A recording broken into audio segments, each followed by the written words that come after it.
Bugatti might be about to blacklist the Chiron, not physically, digitally, and if that happens, Matt Armstrong's entire rebuild could be worthless. Here's what's happening behind the scenes. There are growing concerns inside Bugatti about brand integrity, about safety, about control, and if Matt ignores their warnings and continues this rebuild outside their system, the car could be digitally restricted, unsupported, locked. Because here's the thing most people don't realize. Even if you rebuild a Bugatti perfectly, even if every carbon fiber panel is flawless, even if the gearbox is reassembled to factory spec, it still might not work. Not without Bugatti's approval, because modern hypercars aren't just mechanical, they're digital fortresses. And Bugatti controls the keys. They could require factory authentication to activate critical systems. They could block ECU pairing without access to their servers. They could prevent replacement modules from syncing entirely, meaning Matt could finish the entire car, spend hundreds of thousands, put in months of work, and the Chiron still won't fully function. Not unless Bugatti says so. And right now, they're not saying so. So the question becomes, is this rebuild even possible anymore? Or is Bugatti about to make sure it's not? If you're into these deep dives on the car world's biggest stories, hit subscribe, because this is only getting bigger.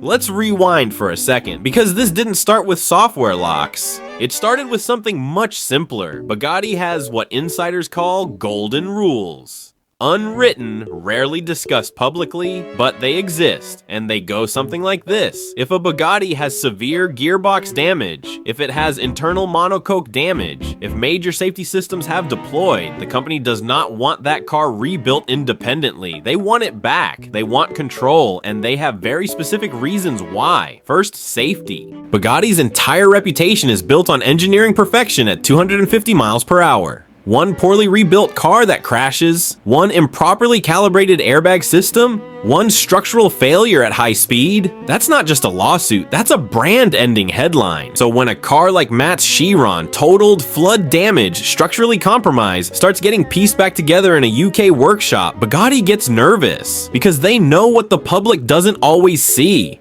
These cars were never designed to be rebuilt outside the factory. But that's where it gets worse, because Bugatti doesn't just discourage independent rebuilds, they can actively make them nearly impossible, and it starts with parts. Bugatti uses VIN-restricted components, meaning certain critical parts are tied to specific chassis numbers. You can't just order a new gearbox ECU. You can't just buy a replacement PDK module. You need authorization. You need proof the car is in their system. You need factory approval. And if Bugatti decides your rebuild is unsafe or just unwanted, they can simply refuse to supply the parts. No drama, no confrontation, just sorry, that part is unavailable. And suddenly, your rebuild grinds to a halt. Matt's already experienced some of this. Parts that should exist, back-ordered indefinitely. Components that should be simple, require factory validation. It's not a coincidence, it's a strategy, and it's only the beginning. If you think this situation is getting intense, wait till you hear what Bugatti could do next. Because software locks are just one tool. There's another move Bugatti could make, and it's much more aggressive: legal action. Now, before you think that sounds extreme, consider this. Bugatti isn't just protecting a brand, they're protecting liability. Imagine this scenario: Matt finishes the rebuild, the car looks perfect. He takes it out, something fails. Maybe it's a calibration issue. Maybe it's a structural weakness he couldn't detect. Maybe it's something completely unrelated to the rebuild. Doesn't matter. The car crashes, and suddenly, Bugatti's name is all over the headlines. Chiron involved in fatal accident. Questions raised about Bugatti safety systems. The public doesn't care that it was an independent rebuild. They see the Bugatti logo, and Bugatti knows this.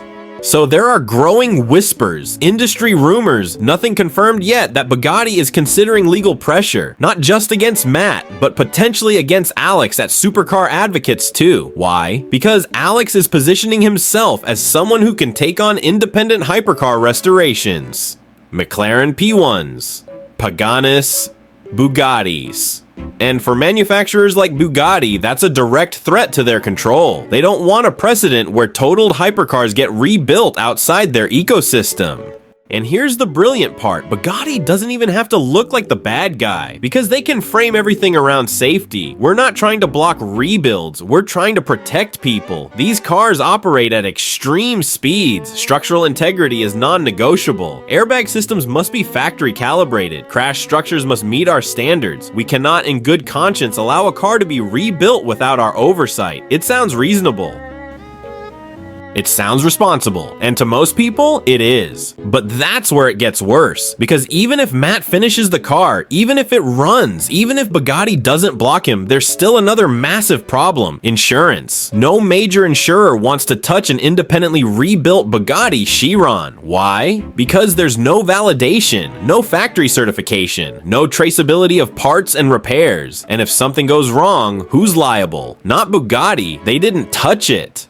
Not the insurer, they didn't approve the rebuild, so the car becomes uninsurable at any serious level. And if you can't insure it, you can't register it in most places. You can't track it. You can't legally drive it on public roads. You definitely can't sell it. So what are you left with? A static display, a very expensive garage ornament. And for someone like Matt, who wants to actually drive this car, that's unacceptable. But Bugatti knows this.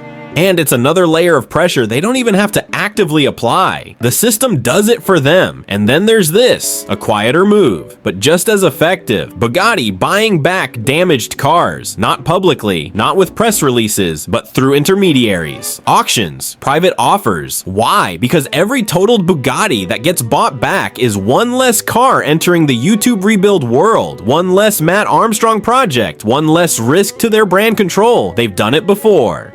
Veyrons that were written off, quietly purchased. Chirons with major damage, disappeared from the market. It's a long game, and it works. Because if the cars never make it to independent buyers in the first place, there's no rebuild to worry about, no software battle, no legal gray area, just controlled, quiet elimination of the problem. And here's the underlying truth. Bugatti has always positioned itself as untouchable, not just in performance, in exclusivity, in prestige, in mystique. And part of that mystique is this.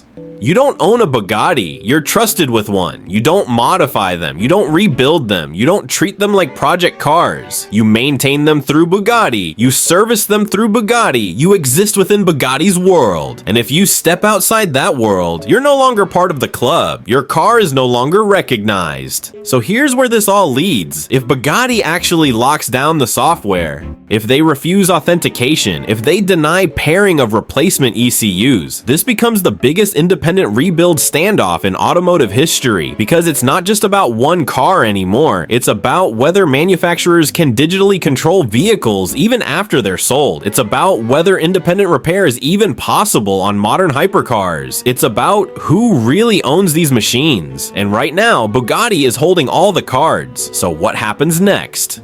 Does Matt push forward anyway, knowing the car might never fully activate? Does Bugatti step in harder, legally, digitally, or both? Or does this entire situation force a conversation the industry's been avoiding for years? Will other manufacturers follow Bugatti's playbook and start locking down their own hypercars? Could this set a precedent that kills independent supercar restoration entirely? What happens to the right to repair when the repair requires manufacturer permission? Is this the future of all high-end vehicles, or just the beginning of a much bigger battle? Because one way or another, this story is far from over. Subscribe, because what happens next could change everything.